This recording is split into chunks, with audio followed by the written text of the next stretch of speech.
ആദ്യമൊക്കെ രാഹുലിന്റെ കുറച്ച് മുൻതൂക്കം ഉണ്ടായിരുന്നു.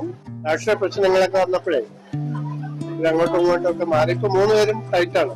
ആര് വന്നാലും കാര്യമില്ല.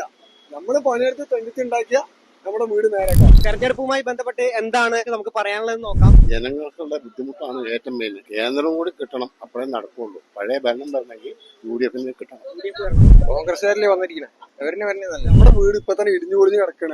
ഒരു 10 രൂപ പോലും നേരാക്കാൻ തന്നിട്ടില്ല. പിന്നെ ഇപ്പൊ നമ്മൾ ഇതിന് ആരും വരണ്ട. വരണെങ്കിൽ ഏറ്റവും നല്ലത് ഗുഡ് ഷോട്ടേക്ക്. എന്ത് ജോലി എന്താ ചെയ്യുന്നത്? ഞാൻ ഈ ഓട്ടോറിക്ഷ കൂട്ടാണ്. ഒന്നാം സ്ഥാനത്ത് UDF ആണ് ഇപ്പൊ നിൽക്കുന്നത്. 10 വർഷക്കാലം ഇവിടെ ഇരുന്നിട്ട് പോലും ഒരു മണ്ഡലത്തിൽ ഒരു കാര്യമായ പരിപാടി ഇവിടെ ഉണ്ടായിട്ടില്ല. കൃഷ്ണകുമാർ പറഞ്ഞ ആള് മുനിസിപ്പാലിറ്റിന്റെ അധ്യക്ഷനും കൂടിയാണ് അല്ലേ. മുനിസിപ്പാലിറ്റി വിസിറ്റ് എടുക്കാൻ പറ്റാത്ത ആൾക്കാരോട് വല്ല കാര്യമുണ്ട്?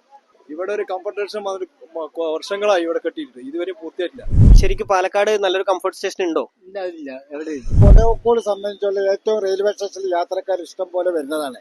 ഒരു കമ്പത്തിന് ശേഷം പണി തുടങ്ങിയിട്ട് 3 വർഷമായിട്ട് പാതി വഴിയിൽ ഉപേക്ഷിച്ചിരിക്കുകയാണ്.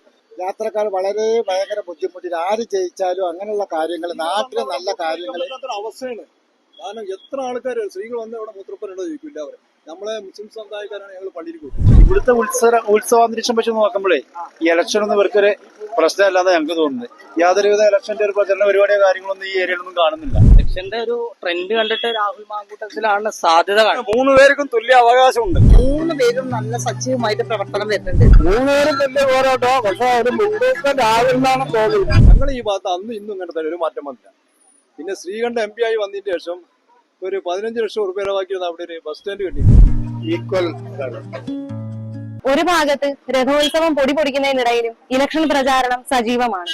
നിലവിലെ സാഹചര്യം അനുസരിച്ച് ഉപതെരഞ്ഞെടുപ്പിന്റെ അവസ്ഥ പ്രവചനാതീതമാണ്. ക്യാമറാമാൻ ഋതുനാഥിനോടൊപ്പം Nayana S, Mathrubhumi media school, Kochi.